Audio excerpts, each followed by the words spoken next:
Здравствуйте, друзья! Настоящая история, выпуск 11. Забытый язык Белоруссии. С начала 1920-х годов одним из 4 государственных языков в Беларуси был идиш. На идише оформлялись вывески учреждений, на него переводились белорусские законы. Газеты и журналы выпускались либо на всех государственных языках, либо только на одном из них. В 1938 году произошло лишение идиша статуса государственного языка.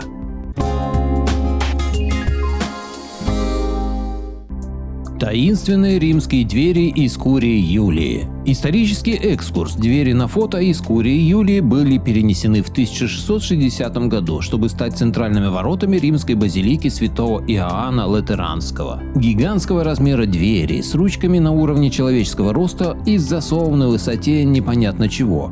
И для чего? В случае нападения быстро закрыть его также не выйдет. Интересно посмотреть официальные мысли на этот счет. Да и других дверей-гигантов, благо по всему миру их достаточно. Феномен разделенного заката над Канадой.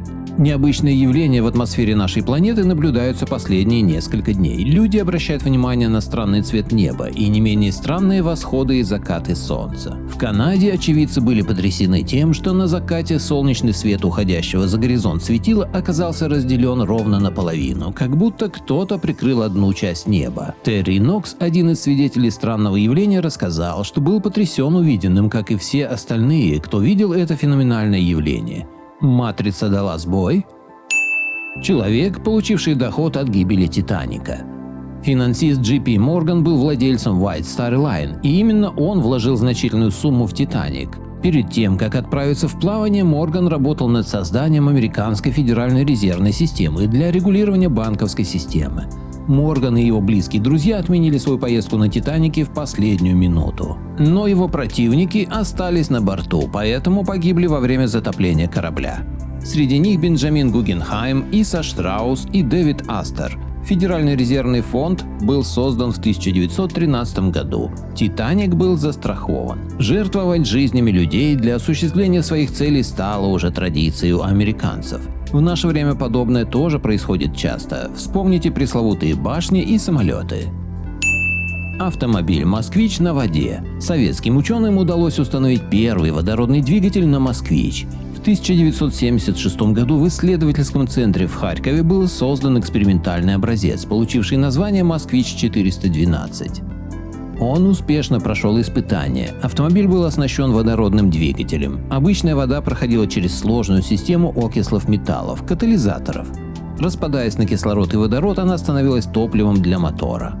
Давя на педаль газа, водитель регулировал скорость распада вещества, ускоряя или замедляя движение авто. Вода в двигателе проходила через определенные химические элементы и разделялась на водород и кислород. Водород сжигался в камере сгорания вместо бензина, в результате чего происходило движение. Но автомобиль сохранял возможность передвигаться и на обычном бензине. Как вы думаете, кому стало невыгодным то, что люди смогли бы заправлять свои машины из лужи или озера? Мамонты вымерли совсем недавно.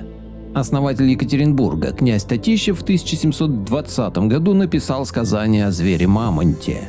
По сведениям жителей Урала, мамонт – зверь великостью со слона и больше, видом черный, имеет у головы 2 рога.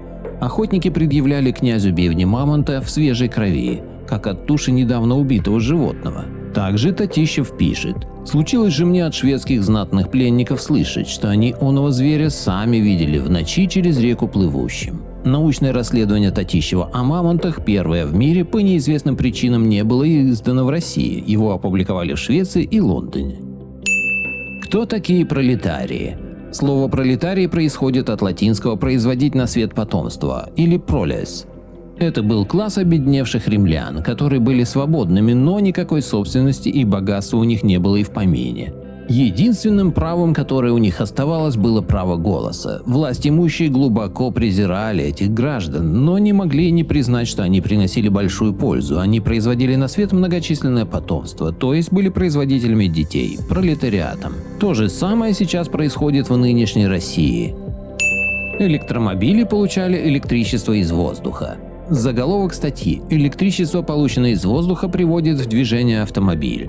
Это электромобиль Пьер Ароу Николы Теслы 1921 года. работающий на чистом эфирном электричестве. Это самозаряжающийся автомобиль, он не работает на батареях, масле или газе. Электромобили существуют гораздо дольше, чем многие думают. Это даже не миф, а просто сокрытие утраченной технологии. Пушкин не умер на дуэли. Пушкин получил смертельное ранение на дуэли 27 января 1837 года, а затем погиб. Ничего не напутал, но эта история становится еще интереснее, если узнать некоторые факты. Сразу после смерти Пушкина во Франции появляется некий Дюма, тоже Александр и тоже поэт. Взгляните на фото. Слева Александр Пушкин, справа Александр Дюма. Кроме внешнего сходства, они похожи и в слоге, и в поведении, и по описанию знакомых. Также есть информация, что он спланировал свой побег во Францию, так как ему было запрещено покидать Россию. В 1922 году вышла статья о шаре Плаусона. Воздушный шар из алюминия заполнялся водородом или гелием и на высоте 270 метров выдавал постоянный ток в 400 вольт силы в 1,8 ампера. Два шарика с конденсаторной батареей давали мощность 81 киловатт за сутки. Как пишет автор, его выход очень велик, никаких сомнений в том, что это изобретение скоро войдет во всеобщее употребление во всем мире, особенно в сельской местности и везде, где не хватает энергии воды. Недалек тот момент, когда почти вся наша энергия будет получаться из атмосферы. Это самая дешевая из известных форм энергии, намного дешевле, чем энергия воды. Вблизи таких воздушных электростанций не происходит разрушительных гроз, потому что шары быстро разряжают самое большое грозовое облако. Безопасно и бесшумно через заземленные искровые промежутки. Изобретение способно обеспечить дешевой и доступной электроэнергией весь мир. Поэтому оно и было забыто, как вы думаете?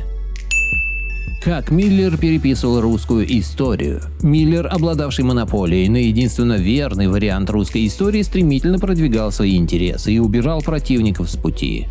После кончины своего основного противника Ломоносова Миллер издал черновики Михаила Васильевича, внеся в них свои корректировки, которые полностью противоречили мнению Ломоносова при жизни. Шалость удалась. Вторым серьезным соперником для немецких фальсификаторов стал Татищев. И вновь удачное совпадение. Татищевская версия русской истории издается под редакцией немца Миллера ровно после смерти Татищева. Вишенка на торте – пропажа подлинников документов, которые цитировал Татищев в работе и всех его записей. Невероятное совпадение. Именно так и сейчас переписывают историю многие кремлевские историки. Странные тибетские башни. В конце 20 века в предгорьях Гималаев обнаружили множество больших башен, подробности появления которых неизвестны по сей день. Толком не могут исследовать их якобы из-за труднодоступной местности. Башни, как правило, в форме 8-конечных или 12-конечных звезд, высотой около 60 метров. Что интересно, строили их без всякого связующего раствора, однако все цело до сих пор. Считается, что они сейсмоустойчивы, иначе от них просто ничего бы не осталось за все время. Собственно, и история склоняется, что строили башни для того, чтобы пережить в них природный катаклизм. Что самое странное, местные жители знали о постройках и использовали их в своих нуждах, но когда они появились, никто не знает даже приблизительно. Шоссе, где вода течет вверх. В Израиле в 3 местах есть дороги, где вода вместо того, чтобы стекать вниз, течет вверх. Одно такое шоссе находится недалеко от Бейт-Шемешев, второе возле холма Мегида, а третье в долине Кидрон. Туристы останавливали на горе машину, снимали с тормозов, и автомобиль, вопреки ожиданиям, ехал не вниз, а вверх. Вода, которую они разливали, тоже упорно текла вверх, вопреки всем законам физики. Очевидно, что матрица снова дала сбой. Кстати, все эти 3 места эзотерически необычны. Так, первое по Библии связано с потерей ковчега Завета. Именно там евреи потеряли большой сундук с каменными скрижалями, на которых были начертаны 10 заповедей. Долина и холм Мегида – это место, где по откровению Иоанна Богослова должна состояться последняя битва света и тьмы – Армагеддон. И, наконец, долина Кидрон – это именно та точка, откуда начнется страшный суд. Муаммар Каддафи на 64-й сессии Генеральной Ассамблеи ООН в 2009 году. Возможно, завтра будет рыбий грипп, потому что капиталистические компании производят вирусы, чтобы производить и продавать вакцины. Это очень постыдная и плохая этика. Прививки и лекарства не должны продаваться. Уже в 2009 году эти темы обсуждались вслух, но никто не обращал на это внимания. Эта книга написана в 1897 году, и ничего не меняется даже сейчас. Они вечно торопятся на работу, я видел их тысячи. С завтраком в кармане они бегут как сумасшедшие, думая только о том, чтобы попасть в метро или автобус, в страхе, что их уволят, если они опоздают. Работают, особо не вникая, лишь бы отработать несчастные часы, за которые им заплатят гроши, которые хватает в современном мире на оплату еды, квартиры, кредита и мизерного досуга. Винтики в громадной системе, которые не желают познавать и созидать что-то большее, чем их жалкое существование. Герберт Уэллс «Война миров», 1897 год. Благодарю всех, кто подписался на мой канал и смотрит мои видео. Ссылка на статью в описании. Поделитесь моим видео в соцсетях с родными, друзьями и знакомыми. Люди имеют право знать все точки зрения. Всем спасибо за внимание, буду рад вас видеть на своем канале снова.